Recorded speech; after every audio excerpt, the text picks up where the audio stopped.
Ladies and gentlemen, I'm Andrii Demchenko on behalf of Mediacentrу Ukraine. I would like to welcome all the journalists covering our fight for freedom. We will now talk to Andrii Demchenko, the spokesperson of State Bodyguard Service of Ukraine. Andrii, we have two restless days, but what did these days mean for the Ukrainian border guards? Greetings. Now we are all concerned with the Belarusian border. In addition to the missile attacks, the situation on the stretch of the border remains under control. Yesterday, a number of messages were heard that allegedly there was a repeat invasion and heavy fighting was seen at the border. I would like to assure you that this did not happen yesterday. The information is not credible.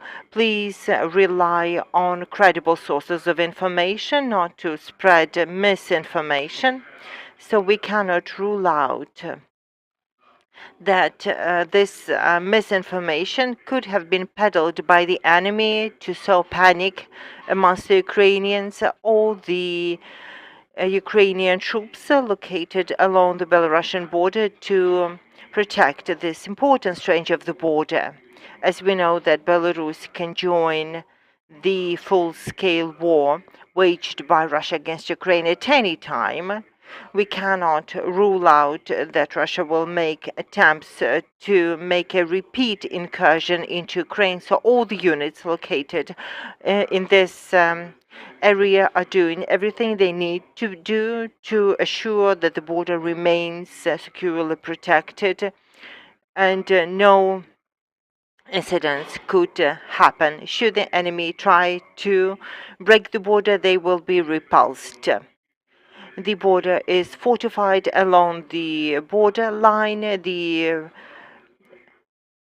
areas located in proximity to the border are also reinforced so that the troops located in this area would have cover should shelling begin and are in a good position to return fire and repulse the attack of the enemy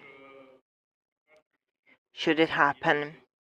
We can also confirm that since yesterday's morning, Russia is waging yet another attack of the information warfare to sow panic and chaos in Ukraine, in addition to the brutal missile attacks it has launched on Ukraine. The Ukrainian military intelligence and other sources are telling us that there are 6 battalions amassed at the border with Ukraine and Belarus. What are you hearing along your information sources, and what are the chances of Belarus being embroiled in the full-scale war with Ukraine?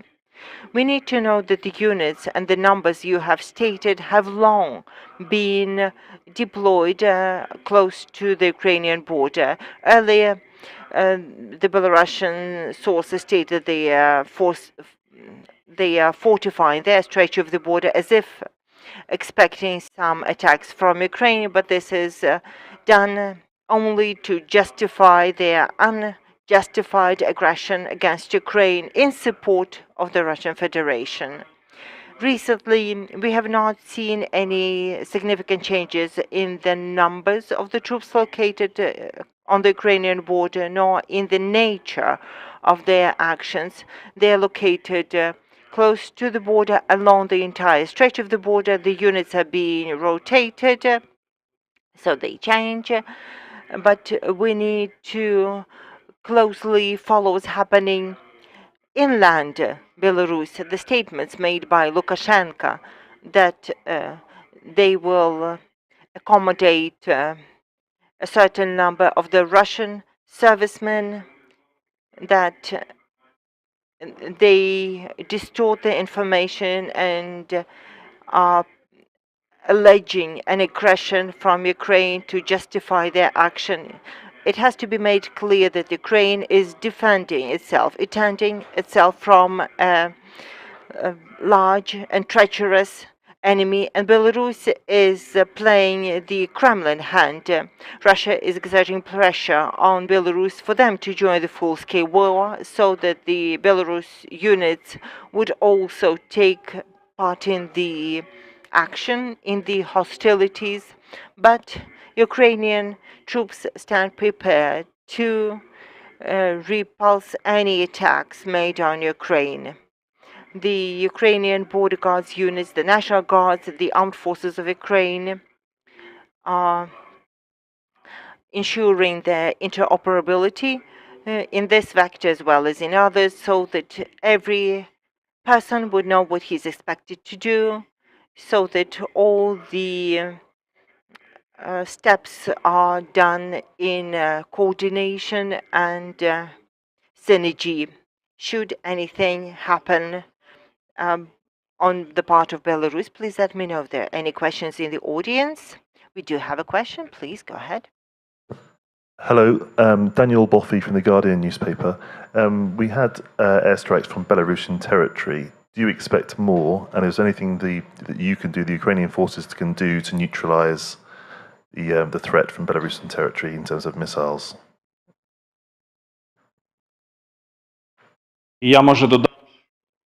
I would add that it was more than Belarus strikes, that the drones have also attacked from the territory of Belarus. Belarus, when giving support to Russia in its war against Ukraine, is also enabling the location of the missile units to launch the missile strikes. We have known this from our intelligence, from the border guard, the general staff, and this situation is still in place. Clearly, strikes were launched against Ukraine from the territory of Belarus. The airspace is monitored by the Ukrainian forces, who are properly equipped to bring down the missiles, having first identified the missiles launched against Ukraine. But this confirms the fact yet again that Belarus is supporting Russia in its war against Ukraine, even though particularly so considering that the Russian troops entered the territory of Ukraine from the territory of Belarus. They provided the locations for the Russian missile units and aviation to launch strikes against Ukraine from their territory. Andrii, I have a strategic question for you about the future. Now, Ukraine is reaching the state border in some places. So the question is, how will we protect our state border with the Russian Federation for the future? There are many areas stretch of the border in Sumy and Chernihiv that remain contested. Do you now have a vision of a different protection of the state border with the Russian Federation in the longer term perspective?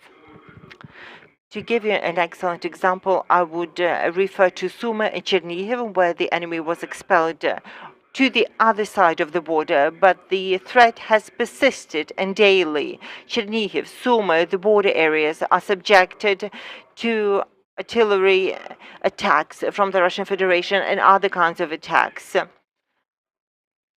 Sumy is hit the hardest by the aggressor. They use mortars, artillery, aviation, small arms to launch attacks against Ukraine. And once the enemy is expelled from the territory of Ukraine, we need to know that this will not just be protection of the state border, but it will have to be a defense of the state border. We have to reconsider the assets we need to locate on the border or in close proximity to the border to reinforce these vectors. And the enemy has to know that should he attempt to break into Ukraine, he will be repulsed and will never want to repeat. What will it mean in practice? Can you explain it to the non-military professionals?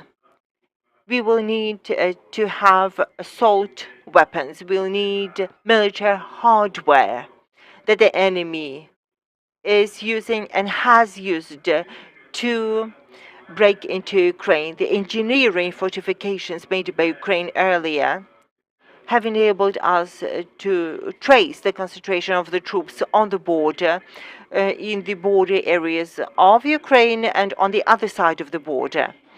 But no light engineering fortifications can hold back the enemy and protect Ukraine from the assault of weapons. So we need military hardware to retaliate. This was Andrii Demchenko, the spokesperson of the State Bodyguards of Ukraine. Thank you for talking to us. Let me remind all the journalists that at 2:30 we'll start a briefing with Maxim Kozetsky, the military governor of Ukraine region, and Lviv, the mayor of the city.